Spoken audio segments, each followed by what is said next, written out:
j'espère que vous allez bien. Aujourd'hui, j'ai voulu faire mon tuto coup de gueule, enfin ma vidéo sur les produits que j'ai détestés. Vraiment. De toute façon, je pense que ça sera... Je vais d'abord mettre ma vidéo sur mes favoris et ensuite les produits que j'ai détestés, dont j'ai été vraiment déçue. Gros flop.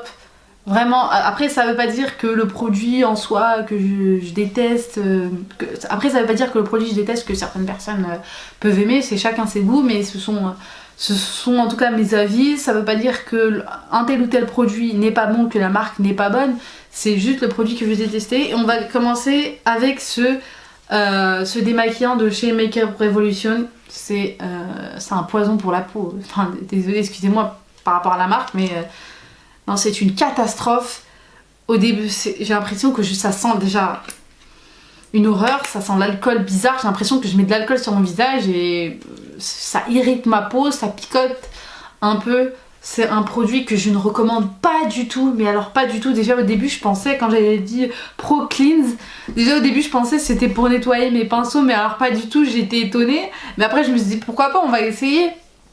Et c'était une catastrophe. Le seul point positif que je peux lui donner, il est pas mal pour, on va dire, je vais dire ce mot-ci, pour décaper les rouges à lèvres liquides mat.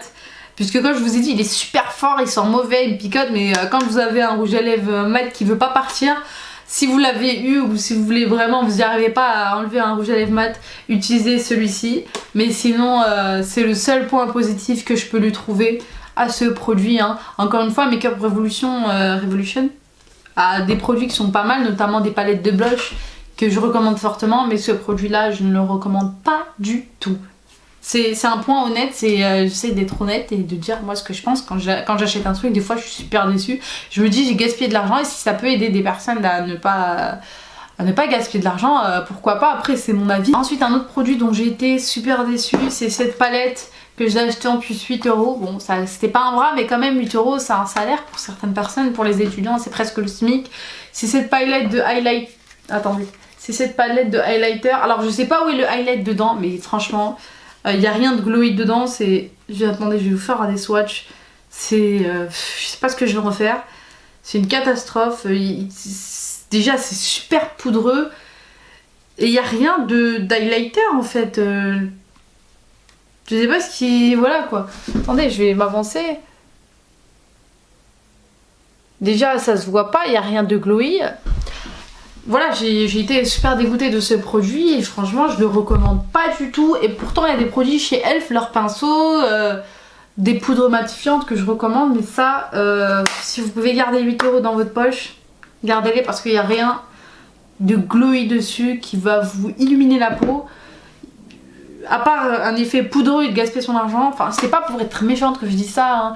Encore une fois c'est mon avis, mais franchement quand je l'ai acheté je me suis dit punaise j'ai gaspillé mon argent dedans, donc si ça peut éviter certaines personnes à l'acheter. Après ça se trouve il y en a ils aiment hein, cet effet là, mais je vois pas pour un highlighter, voilà déjà il se mélange, ça part directement, c'est un effet poudreux.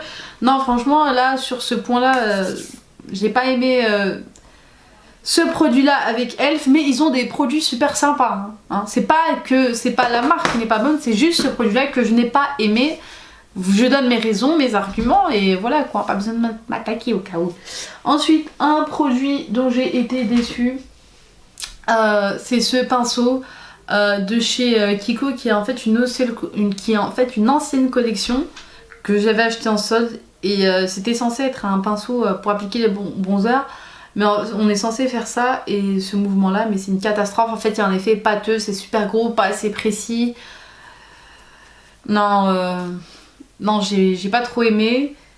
Après peut-être si vous avez un visage plus large, peut-être que ça peut être pas mal, mais pour moi j'ai pas du tout adoré. Donc je ne le recommande pas du tout. Moi c'est honnête. Ensuite un produit que je recommande et que je ne recommande pas du tout, c'est ce Make Up Fist and Set. Vous l'avez vu, je l'ai souvent utilisé, enfin si vous avez vu, vous allez voir que j'utilise souvent ce produit là, mais je l'utilise pas en tant que fixateur de make-up parce qu'il ne fixe pas du tout, j'ai l'impression que je mets de l'eau. En fait j'utilise pour le highlighter justement pour avoir l'effet mouillé sur mon pinceau et pour justement intensifier. Mais après je passe directement avec un fixateur de maquillage de chez Kiko. Attendez, je vais vous le montrer. Qui est, si je le trouve, qui est voilà, juste là. Et celui-là, il fait le job, il n'y a pas de souci, il est pas cher, il est à 7 € et je le recommande fortement. En fait, c'est une laque pour le visage, il n'y a rien à dire, il est top. Et d'ailleurs, je sais pas pourquoi j'ai pas mis dans mes favoris parce que franchement, c'est un favori. Donc voilà, celui-là, je le recommande pas. Pour un autre pinceau flop aussi que j'ai oublié de vous dire, c'est ce pinceau Duo Fibre de chez BH Cosmetics.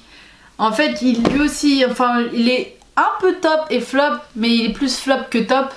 Donc, forcément. Justement, je l'avais acheté parce que je voulais pas dépenser sur un pinceau Sigma, un Duo Fibre. Je me suis dit pour appliquer le fond de teint. Et c'est une catastrophe, il applique pas du tout bien le fond de teint. Franchement, je préfère celui-ci de chez Real Techniques, ce pinceau Duo Fibre. Les poils sont beaucoup plus courts, c'est beaucoup plus dense. Et voilà, ça applique d'une manière naturelle, un effet second peau. Mais celui-là, c'est une catastrophe. Après, pour le bronzer, un peu légèrement, mais voilà, autant utiliser celui-là. Mais il a aussi un bon truc pour le bronzer, mais pas assez comme celui-ci. Donc, et pour le fond de teint, c'est pas ça. Donc, je lui mets un flop. Désolée. Donc, voilà, j'ai été déçue de l'acheter. Je le recommande pas. Après, les produits de chez BH Cosmetics sont super bien. J'en ai beaucoup, j'ai beaucoup de palettes. Ils font des promos super intéressantes. Je recommande très fortement cette marque. Mais ce pinceau, je le recommande pas du tout. Mais pas du tout. Donc, il y a un autre produit flop. Et malgré tout, la marque est géniale. C'est bien. Et malgré tout, la marque est super et top. Mais le produit n'est pas du tout bien.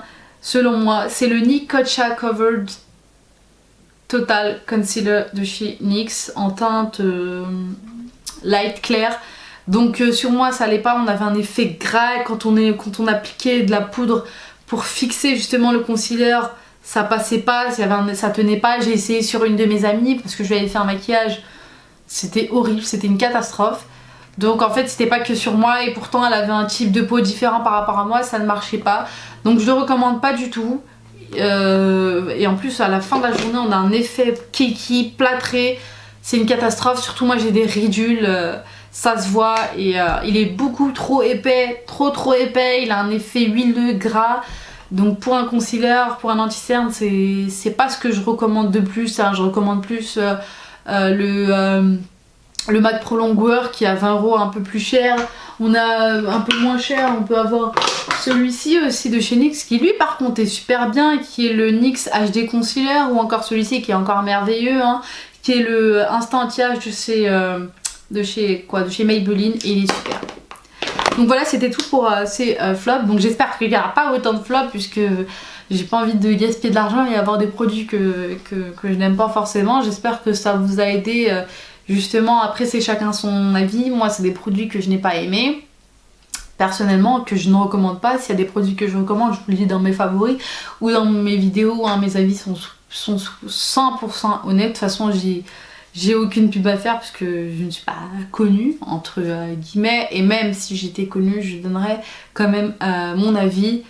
Voilà, n'hésitez pas à vous abonner, à liker, à commenter, à dire ce que vous en pensez, à me suivre sur les réseaux sociaux. Je mettrai ça quelque part par là ou en barre d'infos. Voilà, je mettrai peut-être les produits en barre d'infos. Donc on se voit la prochaine fois.